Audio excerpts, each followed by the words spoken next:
Sithanda ukuthi sibonge kakhulu kusuku olukhulu kakhulu namhlanje. Ukuthi njengomphakathi ndawonye singakwazi ukuba sisebenze, sikline indawo zethu lapho sihlala khona. Kumnandi ukuba lapha, siyabonga kakhulu, siyabonga nje kasiza abantu emishini.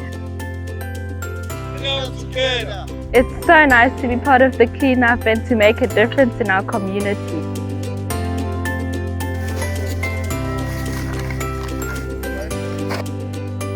This cleaning initiative actually teaches everybody, especially the people who are around town, to make their place where they work and where they stay very clean.